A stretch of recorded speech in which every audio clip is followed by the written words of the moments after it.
Welcome back, all my warriors out there. So great to see you again. If you're just joining, hi, I'm Moira. I post my content like this month, so if you're just there, consider subscribing and check me out.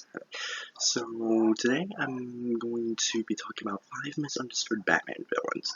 Now, usually all the villains in the Batman world are evil or sadistic or pretty much any other thing other than misunderstood or good.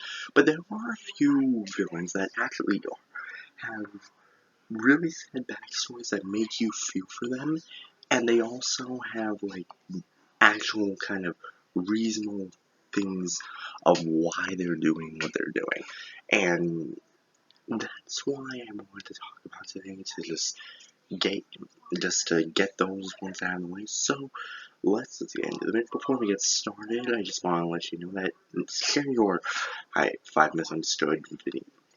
Share your 5 misunderstood Batman villains in the comments, and as well, if comments are turned off, I'm sorry. YouTube systems like to turn off my comments, even if my videos follow their guidelines. They like to turn off my videos. I cannot do anything about it. I'm sorry. That's just how it is. So let's get into the video now.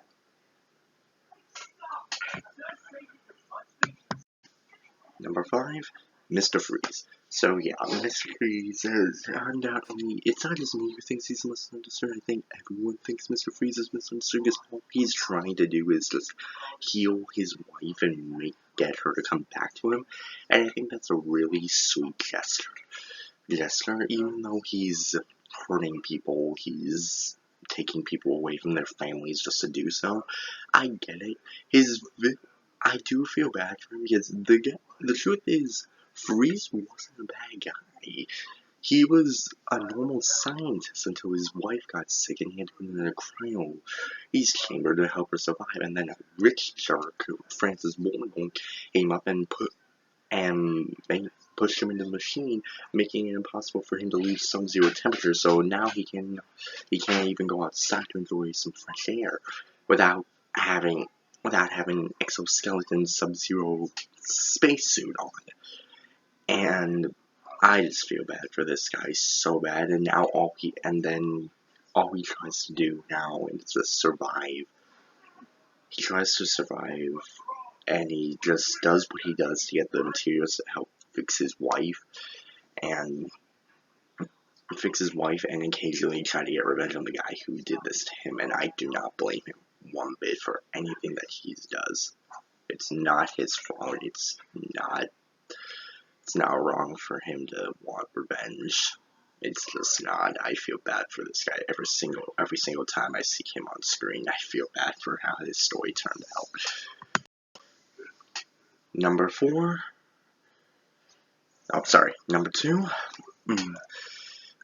Two-Face. So yeah, Two-Face is another one of those misunderstood Batman villains, because he was actually a really good person.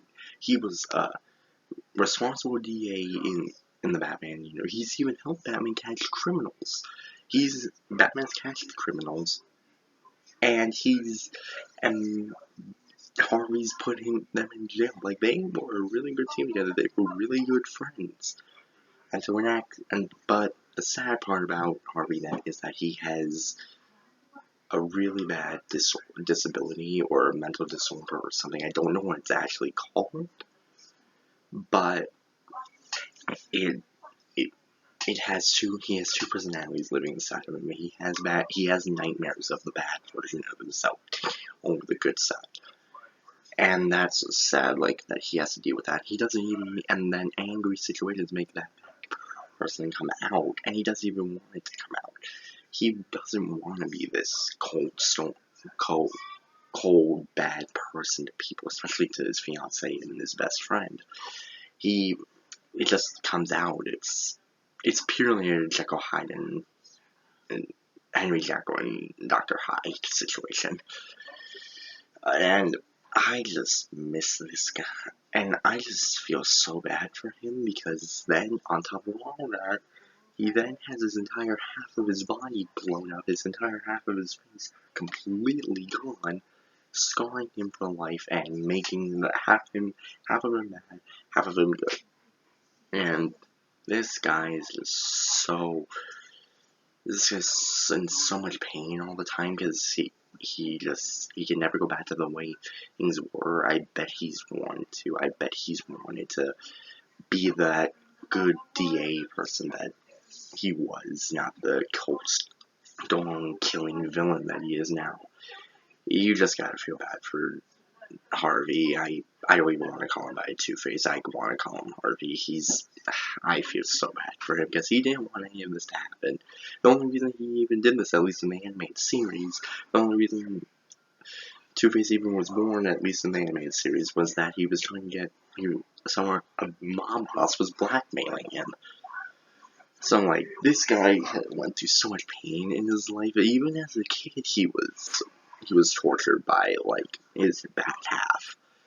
Like I don't blame him for being angry. I don't blame him for being evil. Sometimes he gets a little bit more over to the bad side than people can really care for, but I still feel bad for him every day.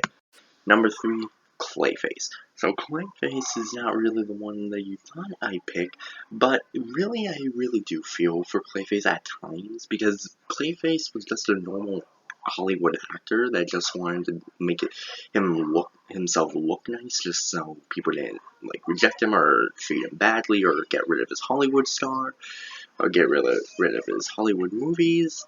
He just simply wanted to look good for the camera, and I know that seems kind of selfish, but he just didn't want to seem like a freak, and then when he turned into Clayface, he felt so ashamed of himself that he wanted to leave Gotham forever.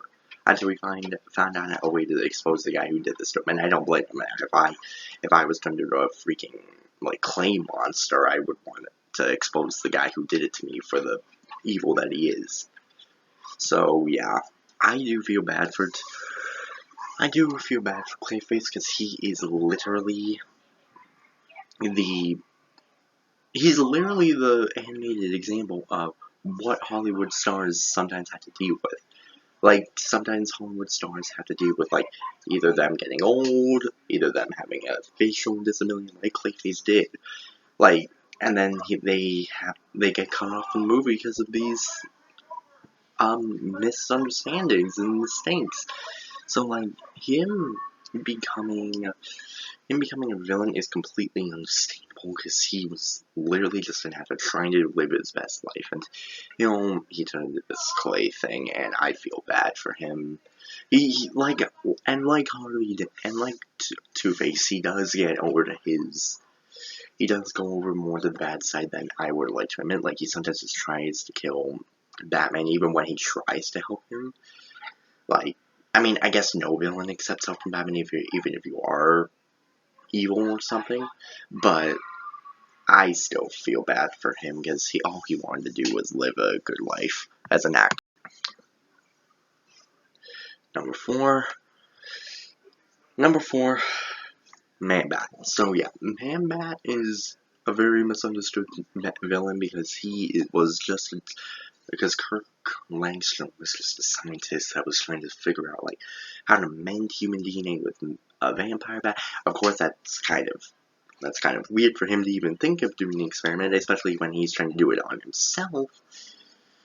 But yeah, I feel so bad for this guy because after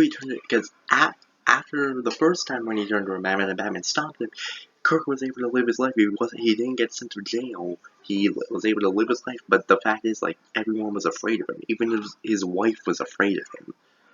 And I cannot imagine living like that. Like, living knowing that you were a monster that hurt people, and then coming back, and then having everyone around you be scared of you and hate you.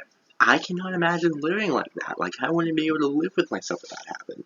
Like, I would just shut myself in a room and just live out my days, and, like, I feel bad for Kirk, because he didn't, because I can genuinely believe that he didn't want to become that person. He didn't want to become that creature.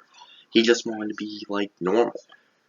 He just wanted to, like, make an experiment, and then when he comes back normal, everyone hates and fears him, and I just don't think that's fair for him. Number 5, Harley Quinn. So yeah, Harley Quinn is definitely a misunderstood character for me because she was just trying to be a normal psychiatrist in Arkham until the Joker got a hold of her.